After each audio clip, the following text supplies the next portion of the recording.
Joséphine, je suis ravie de vous retrouver aujourd'hui pour vous montrer comment j'ai réalisé ce maquillage. Donc je me suis un petit peu amusée, j'ai vraiment joué sur le personnage. Donc j'imaginais que j'étais une bad girl trop méchante qui trempe dans des affaires louches, des trafics, etc. Et qui a été un petit peu amochée. Donc vous voyez, je peux pas m'empêcher de faire la débile. Et c'est parti! Je commence le maquillage avec un protecteur pour la peau parce que je vais utiliser un produit qui est assez fort pour faire l'effet de volume de la cicatrice. Donc ensuite j'utilise un crayon à lèvres, donc là c'est un Make Up For Ever qui est légèrement rosé. Et je le place là où je veux marquer la cicatrice. Juste après, j'utilise le fameux produit qui va créer l'effet de volume. Donc ça s'appelle Rigid Collodion, c'est un produit de chez Meron, donc je vous mettrai le nom dans la description. Et en fait c'est un produit qui vient rétracter la peau à l'endroit où vous le placez. Donc faut faire attention, faut pas le mettre au contour des yeux ni sur les poils. Du coup, pour avoir quand même l'effet de cicatrice au niveau du sourcil, je viens utiliser un cache-sourcil qui est un produit qui va coller les poils entre eux en fait. Et je viens le recouvrir avec un correcteur qui est assez épais et avec une poudre pour fixer.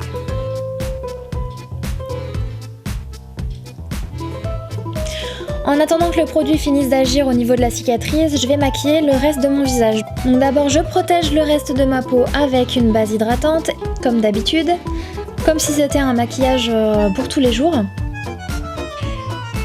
Ici j'applique mon fond de teint au pinceau comme d'habitude, donc sur l'ensemble du visage en le dégradant bien dans le cou et surtout en faisant bien attention à l'effet de cicatrice qu'on a déjà produit. Et ensuite j'utilise un anti-cerne, donc là j'ai utilisé le full cover de chez Make Up For Ever qui est waterproof, c'est vraiment un anti-cerne que je ne quitte plus depuis que je le connais.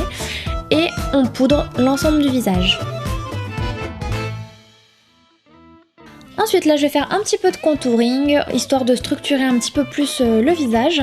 Au niveau du creux des joues, donc juste sous les pommettes, j'en mets un petit peu au niveau des tempes, légèrement au niveau du front et même un peu en dessous de la mâchoire.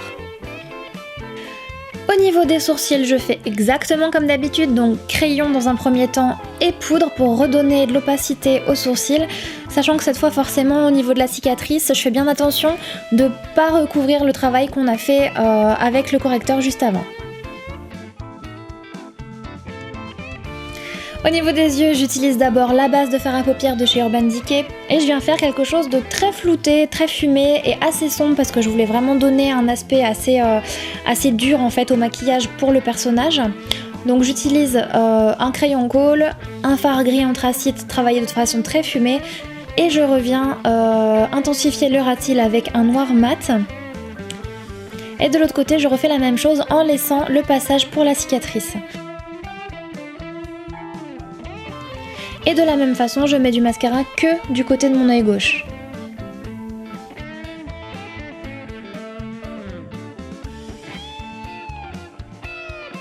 On va revenir travailler la cicatrice avec des fards gras de chez Make Up For Ever. Donc là j'utilise le beige très clair que je remets au-dessus en fait du rouge. Donc ça va donner un aspect un peu plus rosé, donc un aspect un peu plus vieilli à la cicatrice. Ça va faire moins frais. Et ça va donner un effet plus réaliste et l'effet de relief sera plus visible. Donc j'applique, j'estompe toujours pour que ce soit pas trop régulier pour garder un effet réaliste. Et on travaille un peu en transparence. Pour les lèvres, j'ai choisi d'utiliser une couleur assez sombre aussi, toujours pour rester dans le personnage. Donc j'applique au contour des lèvres ce crayon rose assez sombre et je remplis en faisant attention de ne pas passer aux endroits où va se trouver la cicatrice.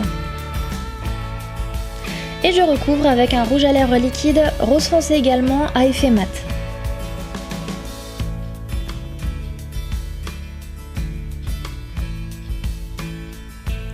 Ici je viens raccorder la cicatrice qui passe au niveau de l'œil avec le fard gras qu'on a utilisé tout à l'heure de chez Make Up For Ever. Et également au niveau des lèvres.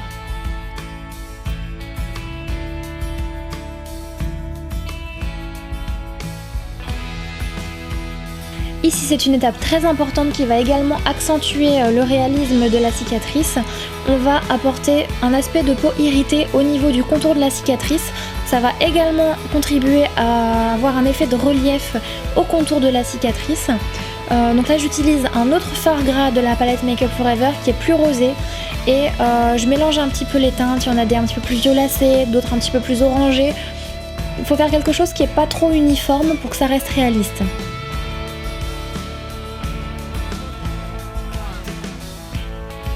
Donc j'en mets vraiment par-ci, par-là, par touche, de façon plus ou moins opaque.